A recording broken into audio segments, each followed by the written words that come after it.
Very good morning to all of you, all my dear children. How are you? Welcome to History by SRB. And now, dear children, in this class we are going to discuss to chapter number 7. Chapter name is Changing Trends in Occupation. So we have to complete all the question answer of this chapter along with the map work. So now, without doing delay, let's we start to solve the question answer. And as we know that first is tick the correct option.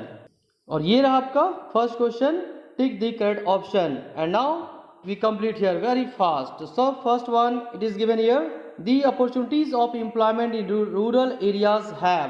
यानी गांव में, rural means क्या होता है, village होता है ना, यानी ग्रामीण क्षेत्र में, गांव में, रूरल एरिया में जो एम्प्लॉयमेंट की अपॉर्चुनिटी होती है ये क्या हो रही है, ज़्यादा लोगों को एम्प्लॉयमेंट मिल रही है या कम हो रही है. Answer will be decrease. Decrease means क्या होता है, कम होना, तो कम हो रही है.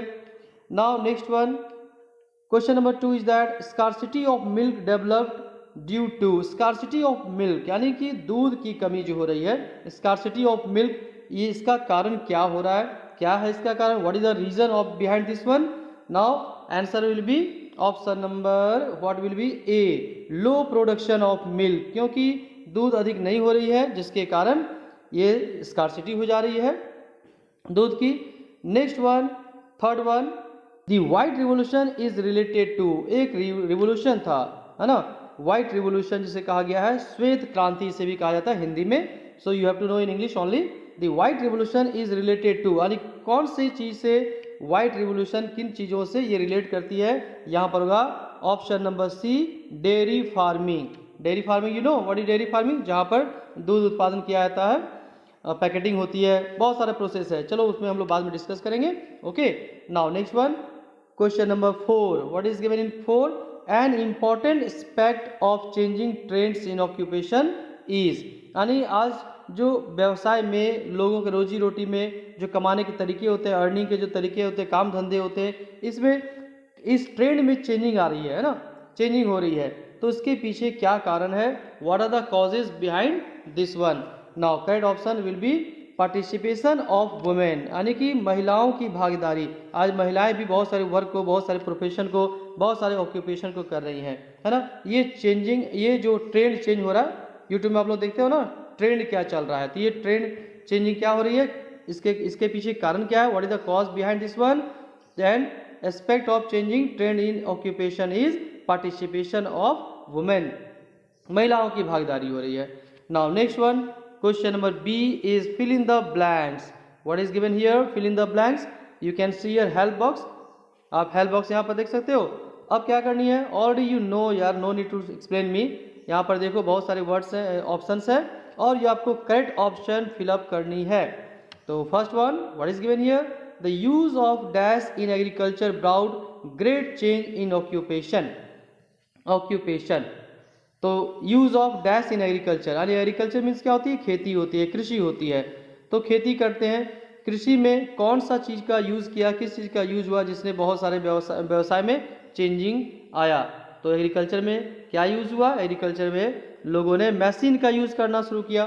ट्रैक्टर है, थ्रेशर मशीन्स है, फर्टिलाइजर्स है, तो बहुत सारी चीज़ों को यूज़ करना शुरू हुआ जिससे एग्रीकल्चर क्या हुई, कृषि में, खेती में क्या हुई, बढ़ोतरी हुई.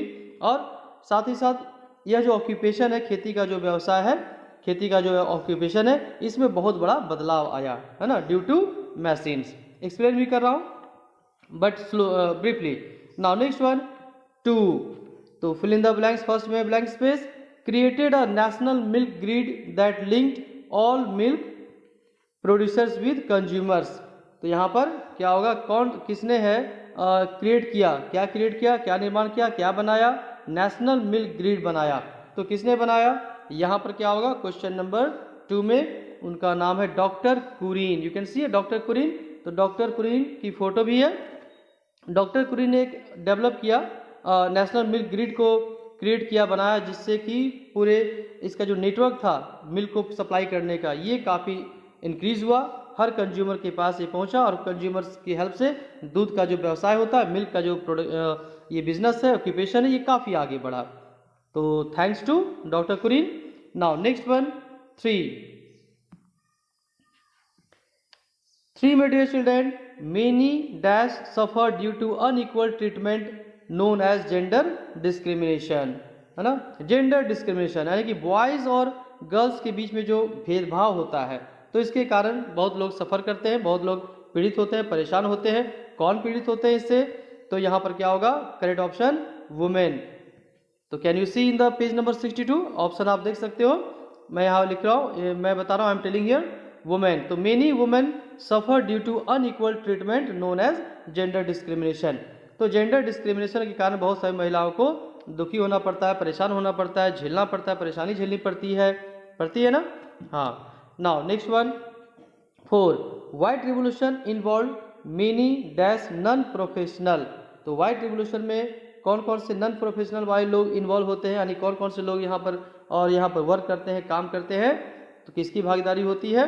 तो यहाँ पर होगा ऑप्शन नंबर क्या होगा देखना पड़ेगा, नीचे जाके ना अप जा करके, women machine daughter group professionals, यहाँ पर क्या होगा? प्रोफेशनल्स।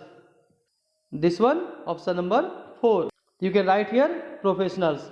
तो white revolution involve many professionals and non professionals, यानी बहुत सारे वैसे लोगों को भी वर्क मिला, काम मिला जो प्रोफेशनल थे, और वैसे लोगों को भी वर्क मिला, काम मिला जो नॉन प्रोफेशनल्स थे। Okay, now next one dear children, question number 5। तो यहाँ 5 देखो, this is a old book and in new book the question has been changed here. New book में आप दूसरा क्वेश्चन देखेंगे, यहाँ पर मैं बताता हूँ, यहाँ पर लिखी हुई है दी, आप 5 में यहाँ पर लिखेंगे। यदि आपके पास न्यू बुक होगी तो नो प्रॉब्लम, ओल्ड बुक में ये प्रॉब्लम है। न्यू बुक में दी गई है नंबर 5 में the profession of a dash is related with technology. ठीक है, यानी कौन सा ऐसा प्रोफेशन है जिसमें जो टेक्नोलॉजी से रिलेटेड है, और यहाँ पर ऑप्शंस है, you can see the option engineer. तो यहाँ पर आप फिलअप करेंगे engineer. Now we proceed to question number C, that is true और फॉल्स।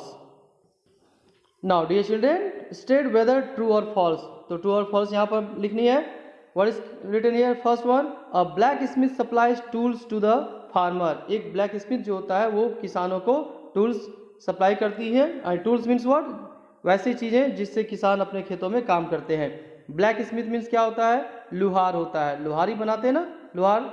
यस, तो this one correct, you have to write here true.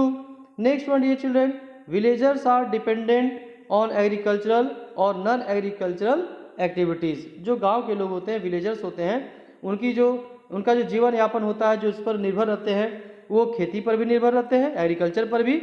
और कुछ ऐसे लोग हैं जो खेती नहीं भी करते हैं, दूसरे कोई काम को करते हैं। तो this is also true, you have to write here true. Next one, low quality feed given to milk giving animals created scarcity of milk. यानी कि जो दूध देने वाली गाय होती है उसको लोग अच्छी क्वालिटी के खाना नहीं दे पाते हैं, जिसके कारण दूध की कमी होती है। ये बात सही है या गलत है डियर चिल्ड्रन? बिल्कुल सही है। तो you have to write down here true. Okay, next में, tubewells diggers are in great demand in villages. Tubewell diggers यानी जो बोरिंग होती है ना, आपने देखा होगा बोरिंग की गाड़ी आती है हैंडपंप के लिए। तो यहाँ पर बताया जा रहा है कि tubewell diggers are great demand in villages, यानी गाँव में इसकी खूब डिमांड होती है, नल लगाने के लिए, बोरिंग करने के लिए, हैंडपंप सेट करने के लिए।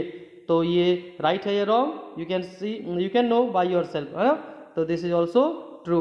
Once again I would like to repeat the students, my dear student, यहाँ पर आप क्या करेंगे, किसी भी स्टेटमेंट को आप अच्छे तरह से पढ़ेंगे जरूर, है ना, क्योंकि आंसर भले आप एक बार लिखें, एक बार पढ़ें, बट क्वेश्चन को आपको रिपीट अच्छे तरीके से रिपीट करेंगे और उसे ट्राई टू अंडरस्टैंड, समझने की कोशिश करेंगे। ओके, देन क्या होगा कि आपकी जो आंसर होगी कभी गलत नहीं होगी और अच्छे तरीके से आप आंसर को लिख पाएंगे। Now next one, a rickshaw puller is professional. A rickshaw puller is a professional.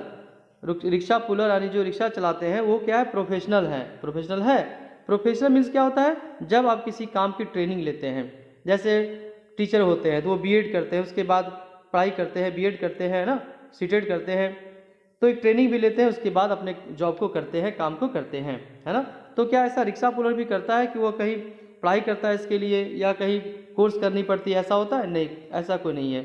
तो such types is called non professional. तो यहाँ पर क्या होगा? फॉल्स होगा। You have to write down here false. This one completed. And now dear children, we have to proceed to question number D. Answer briefly. So without doing delay, let's we start.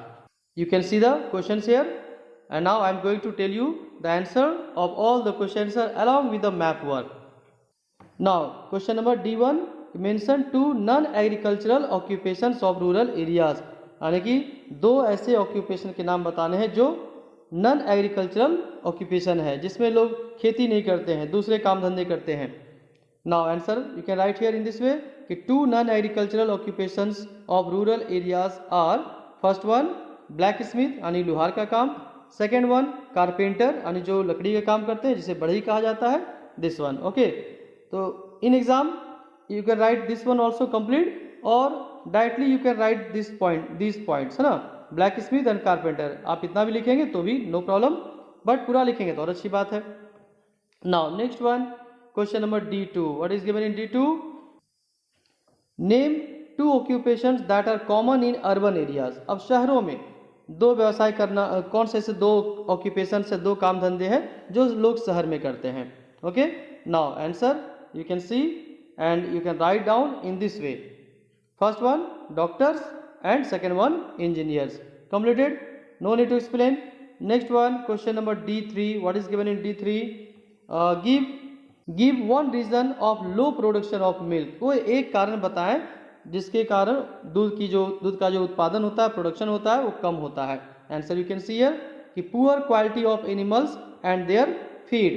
तो poor quality के animals यानी जानवर जो होते हैं, गाय होते हैं, उनकी अच्छी क्वालिटी, अच्छी नस्ल की नहीं होने के कारण, और साथ ही साथ यदि उसे हम फीडिंग अच्छी नहीं कर देते हैं, खाना अच्छी नहीं देते हैं, तो दूध का प्रोडक्शन क्या होगा, कम होगा. मैंने यहाँ पर 2 पॉइंट लिखा है, आप सिंगल भी you can write here single point only कि poor quality of animals. Okay, या फिर पुअर क्वालिटी ऑफ फीड, दोनों लिखेंगे नो प्रॉब्लम. यहाँ पूछा गया है, वन कॉज पूछा गया, वन रीजन पूछा गया है, तो आप वन रीजन लिख सकते हो या दोनों लिख सकते हो, no problem. Now next one, question number D4. D4 what is given here कि mention 3 jobs that do not require any educational qualification.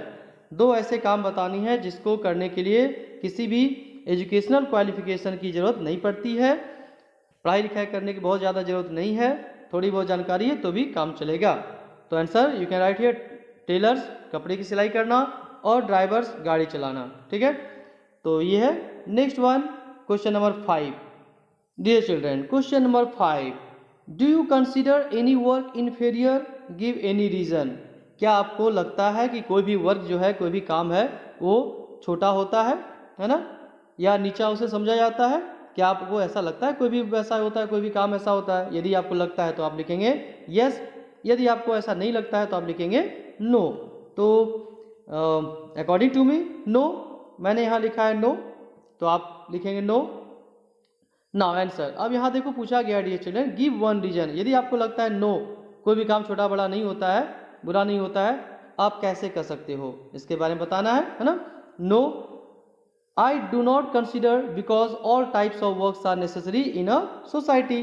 तो मैंने लिखा है ये, आपको आप भी लिख सकते हो इसको, या फिर आपके पास यदि कोई और कॉज है तो आप लिख सकते हो, नो प्रॉब्लम. मैंने लिखा है क्यों हमें किसी वर्क को छोटा या बुरा नहीं समझना चाहिए, क्योंकि हमारे समाज में हर तरह के वर्क की ज़रूरत पड़ती है और हमें हर किसी से लेना देना होता है, हर किसी को की हेल्प लेनी पड़ती है. ठीक है, और सभी लोग डिफरेंट वर्क करते हैं जिसकी हमें नीड पड़ती है, जरूरी पड़ती है. तो यहाँ पर लिखा है मैंने कि आई डू नॉट कंसिडर, मैं ऐसा नहीं मानता हूँ, because all types of works are necessary in a society. समाज में रहनी है, सोसाइटी में रहनी है, तो सोसाइटी में हर तरह की वर्क की आवश्यकता पड़ती है, इसीलिए कोई भी काम छोटा या बड़ा नहीं होता है, इन्फीरियर नहीं होता, छोटा नहीं होता या बुरा नहीं माना जाता है. ठीक है, now next one, question number D completed dear children. Next we proceed question number E.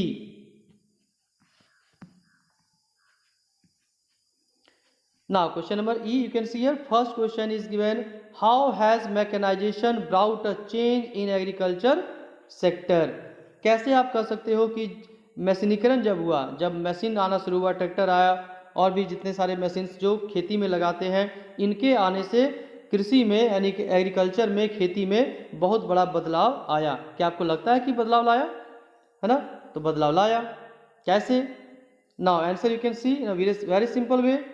A single machine replace the labour of many workers. जब मशीन आई, ट्रैक्टर आई, पहले जुताई मान लो है तो बहुत सारे लोग मिलके करते होंगे ना, 10 12 या जो भी हो, लेकिन एक ट्रैक्टर जब मशीन आई तो बहुत सारे लोगों का काम को रिड्यूस किया, कम किया, और बहुत ही तेज़ गति से भी खेती ट्रैक्टर के द्वारा हम लोग किया जा सकता है। हम लोग, मैं तो नहीं करता हूँ, ठीक है, मैं गार्डन में प्लांट लगाता हूँ, आपको मालूम होगा ना डियर चिल्ड्रन। ओके, चलो नैतिक को भी मालूम है और सभी को मालूम है, खुशी है जो भी है ना, तो सारे बच्चों को पता है। नाउ नेक्स्ट वन, नंबर 2 में it created new occupations like tubewell diggers, tractor drivers etc. तो जब खेती में मशीनीकरण हुआ, मशीन आए, तो इसने क्या किया, इट क्रिएटेड न्यू ऑक्यूपेशन, नए काम धंधे भी आए, नए लोगों को जॉब मिली, नई तरह के काम आए। फॉर एग्जांपल ट्यूबवेल डिगर्स जो बोरिंग करते हैं, हैंडपम्प सेट करते हैं, है ना, ये वर्क आया, न्यू प्रोफेशन इसमें इन्वॉल्व हुआ। ट्रैक्टर ड्राइवर्स, जब मशीनीकरण हुआ, जब ट्रैक्टर आए तो ड्राइवर भी चाहिए, तो उसकी नौकरी भी लगी, एक नया ऑक्यूपेशन आया खेती में, है ना। तो मशीन के आने से इस तरह से न्यू ऑक्यूपेशन भी क्रिएट हुआ, नए काम धंधों की भी शुरुआत हुई। Now next one dear children, question number E2, what is given in E2? E2 define white revolution. White revolution क्या होता है, श्वेत क्रांति क्या होती है, और how did it bring change in dairy farming, और डेयरी फार्मिंग में किस तरह से इसने बदलाव लाया। Now you can see the answer.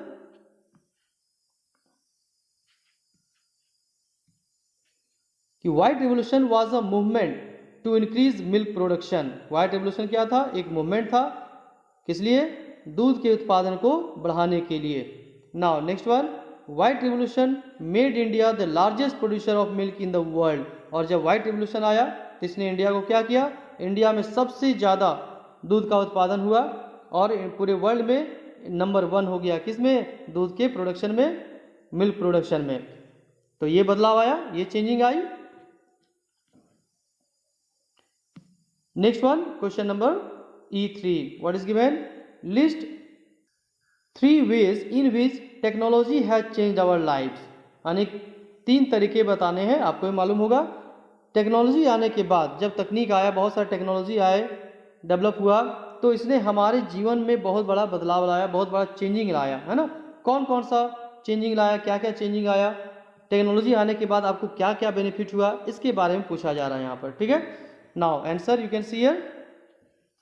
तो 3 ways in which technology has change our lifes are, first one, technology has made our travelling very easy. जब टेक्नोलॉजी आई तो इसने हमारे ट्रैवलिंग को वेरी इजी कर दिया, बहुत आसान किया ना।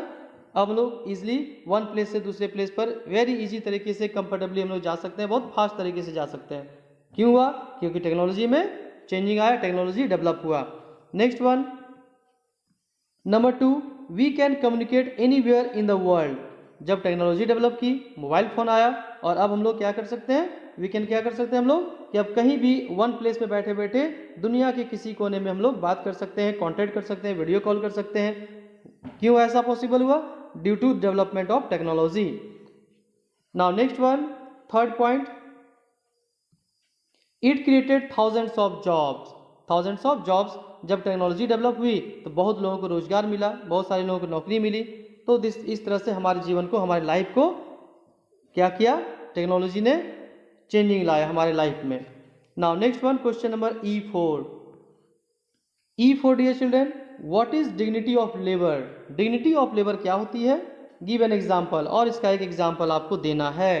तो dignity of labour, dignity means क्या होता है dear children, first of all we have to understand the word meanings. यदि आप वर्ड मीनिंग समझते हो, easily you can write the answer, खुद से भी लिख सकते हो, no problem, by yourself you can write down. Okay, so dignity means होती है आत्मसम्मान, है ना, रिस्पेक्ट होती है। तो ये डिग्निटी ऑफ लेबर यानी काम के प्रति सम्मान, ये क्या होती है। If you understand the question you can right by yourself also. तो काम के प्रति सम्मान, काम के प्रति रिस्पेक्ट, ये क्या होती है, और इसका एक एग्जाम्पल भी देनी है ना। क्वेश्चन को आप अच्छे तरीके से समझेंगे। और एक चीज़ मैं बताना चाहूँगा, ये जो क्वेश्चन है बहुत ही इंपॉर्टेंट होती है, बहुत बार एग्जाम में पूछा जाता है। अब इसका मतलब नहीं कि अदर क्वेश्चन नॉट इंपॉर्टेंट नहीं है, बट ये मोस्ट इंपॉर्टेंट है, ज़्यादा इंपॉर्टेंट होती है, क्योंकि बहुत सारे एग्जाम में मैंने देखा है ये क्वेश्चन को पूछा गया है, ठीक है। Now next one, answer. Answer you can write down here, dignity of labour means all good work should be respected. जितने अच्छे काम होते हैं, है ना, उसको सम्मान मिलना चाहिए, हमें रिस्पेक्ट करनी चाहिए, इसी को डिग्निटी ऑफ लेबर कहा जाता है। तो आप इतना भी आंसर लिखेंगे तो भी इसका आंसर कंप्लीट हो जाता है। मैंने और भी ऐड किया है, no any work is superior और इन्फीरियर, कोई भी ऐसा वर्क नहीं होता है, कोई भी काम छोटा या बड़ा नहीं होता है, इसे भी डिग्निटी ऑफ लेबर कहा जाता है। आप इस पॉइंट को 1 पॉइंट को भी लिख सकते हो या फिर आप इस पॉइंट को भी लिख सकते हो, नो प्रॉब्लम, कोई भी एक पॉइंट को आप लिख सकते हो, दोनों लिखने की इच्छा है दोनों लिखेंगे, नो प्रॉब्लम, ठीक है। नाउ एग्जाम्पल पूछा गया है कि गिव एन एग्जाम्पल, कैसे आप बोल सकते हो कि कोई भी काम अच्छा या बुरा नहीं होता, सभी काम ठीक होते हैं, हर काम को रिस्पेक्ट करनी चाहिए, कोई एक सा एग्जाम्पल बताएंगे। एग्जाम्पल है ना, तो आप एग्जाम्पल देखिए, आप पौधा लगाते हैं ना, अच्छा काम करते हैं तो हमें उस काम को रिस्पेक्ट करनी चाहिए। आप घर में मम्मी को हेल्प करते हैं, झाड़ू लगाते हैं, बर्तन साफ करते हैं, वो भी एक काम है ना, वर्क है, तो क्या बुरा काम है? नहीं, अच्छा काम है ना। तो हर काम को, आप पढ़ाई करते हो फिर भी आप घर में झाड़ू लगाते हो, तो आपकी झाड़ू लगाना क्या खराब है? नहीं, अच्छी है, अच्छी बात है, उसको रिस्पेक्ट मिलनी चाहिए। अब देखो यहाँ पर डियर चिल्ड्रन, मैंने लिखा है एग्जाम्पल में, आप कुछ भी एग्जाम्पल लिख सकते हो, डजंट मैटर, सुटेबल होनी चाहिए। तो मैंने यहाँ लिखा है कि मोदी जी स्वेप्ट रोड्स, आपने देखा था ना जब स्वच्छता अभियान चल रही थी तो मोदी जी ने रोड पर झाड़ू लगा रहे थे, है ना, और झाड़ू लगा करके ये मैसेज दे रहे थे कि हमें साफ सफाई रखनी चाहिए, क्लीननेस को डेवलप करनी चाहिए, और कोई भी काम अच्छा बुरा नहीं होता, यह भी एक एग्जाम्पल था, है ना, मोदी जी ने। तो यहाँ पर you can write down here just like an example कि मोदी जी स्वेप्ट रोड्स। और मैंने 2 एग्जाम्पल लिखा है यहाँ पर, एक जो आपकी बुक में भी दी है और एक मैं अदर लिखा हूँ, दोनों में से कोई भी लिख सकते हो या दोनों लिख सकते हो, नो प्रॉब्लम। नेक्स्ट में, Gandhi ji use to clean toilets at Sabarmati Ashram, जब गांधी जी साबरमती आश्रम में थे तो साबरमती आश्रम में जितने सारे काम होते थे, यहाँ तक कि टॉयलेट को भी क्लीन करना, वो खुद से ही करते थे। तो ये 2 एग्जाम्पल मैंने लिखा है जिससे हमें आप बता सकते हो आप किसी को कि कोई भी काम छोटा या बड़ा नहीं होता है ना। चलिए ठीक है, नेक्स्ट में question number E5 is that define gender discrimination. ये जेंडर डिस्क्रिमिनेशन क्या होता है इसके बारे में बतानी है, यानी कि बॉयज़ और गर्ल्स के बीच में जो भेदभाव होता है ये क्या होती है। Now in what ways do the women suffer due to gender discrimination, और पूछा गया है कि जेंडर डिस्क्रिमिनेशन के कारण महिलाएं किस प्रकार से प्रताड़ित होती है, किस तरह से उन्हें झेलना पड़ता है, परेशानी होती है। Now dear children, answer you can see here.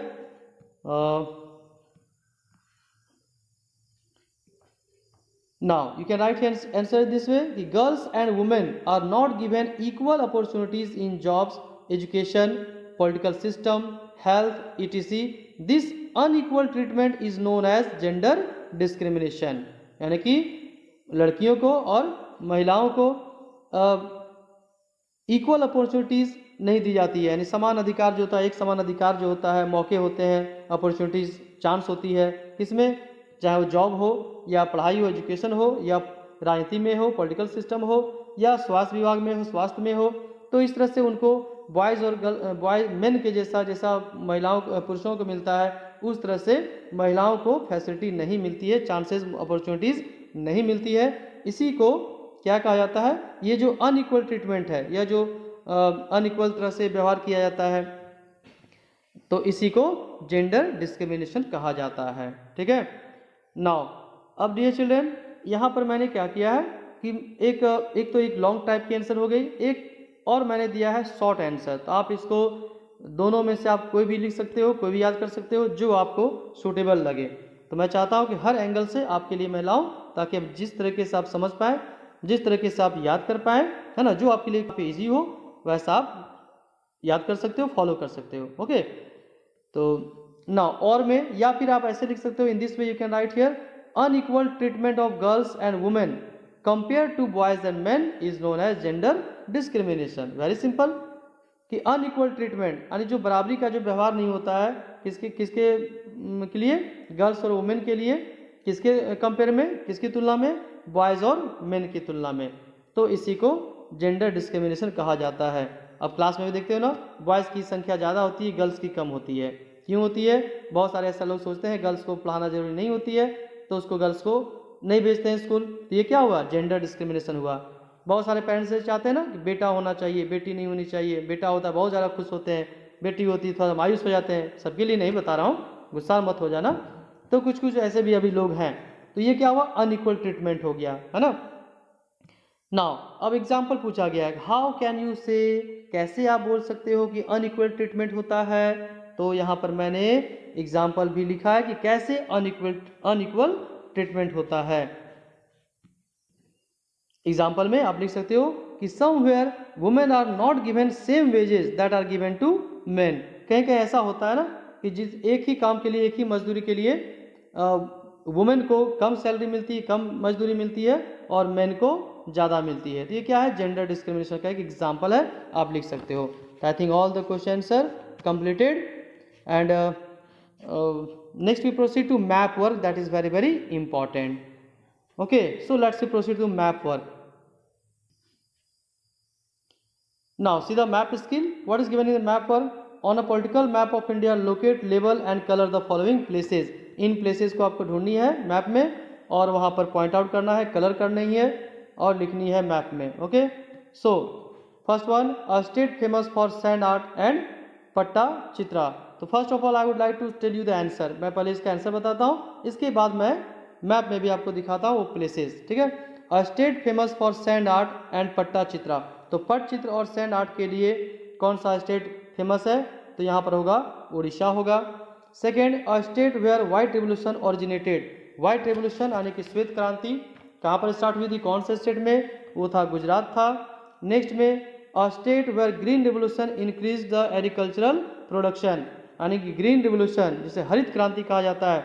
तो हरित क्रांति से कौन सा स्टेट में एग्रीकल्चर, वहाँ पर प्रोडक्शन, एग्रीकल्चरल का प्रोडक्शन इंक्रीज हुआ, यानी खेती अधिक होने लगी, और खेती से रिलेटेड जो भी प्रोडक्शन होता है वो इंक्रीज हो गई। क्या होगा? पंजाब एंड हरियाणा। आप पंजाब या हरियाणा कोई भी एक शो कर सकते हो। नेक्स्ट में and the last one, a state with highest women literacy rate. कौन सा स्टेट है जहाँ पर सबसे ज़्यादा महिलाएं शिक्षित है, लिटरेट है? दैट इज केरला, है ना। Now we have to see all the states in the map, so let's see the map. अब यहाँ डियर चिल्ड्रन एक और मिसिंग है, न्यू बुक में एक और क्वेश्चन, एक one more question has been added. यहाँ पर लिखी हुई फिफ्थ में, a technology city of India, यानी इंडिया का एक टेक्नोलॉजी सिटी बताना है। यहाँ पर आंसर होगा बेंगलुरु। बेंगलुरु है और हैदराबाद भी होगा। ठीक है, दोनों में से आप कोई भी शो कर सकते हो। बेंगलुरु फेमस है ज़्यादा, इसलिए मैं बेंगलुरु बता रहा हूँ, और हैदराबाद भी कर सकते हो, doesn't matter. Now let's we see the map. तो फर्स्ट में क्या था? Famous for sand art and Pattachitra, Orissa. This one, this is Orissa state. This one completed, Orissa.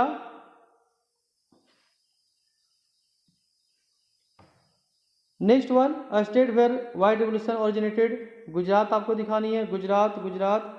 This one, this is Gujarat state. This one locate and label. Next one, a state where green revolution increase, तो पंजाब आपको दिखानी है। पंजाब के लिए आपको आना होगा, थोड़ा सा ऊपर जाना होगा, Punjab, Punjab. This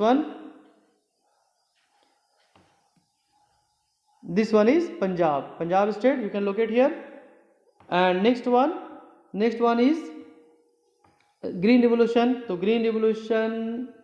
next one is that highest women's literacy rate, highest women's literacy rate होगा Kerala.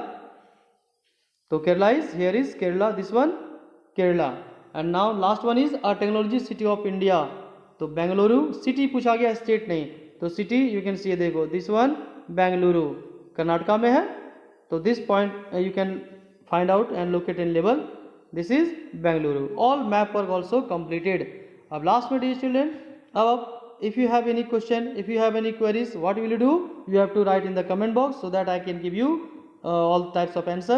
Suppose that you could not understand any topic, any question, any answer, any topic, then you can write down in the comment box. Okay, and we continue with history by SRB. आपको question से dealing explanation कैसी लगी, समझ में आया या नहीं आया, तो आप कमेंट बॉक्स में भी बताएंगे, और अच्छी लगी तो लाइक भी करेंगे। And now I am going to end the class. All of you have a nice day. Jai Hind, Jai Bharat, Vande Mataram.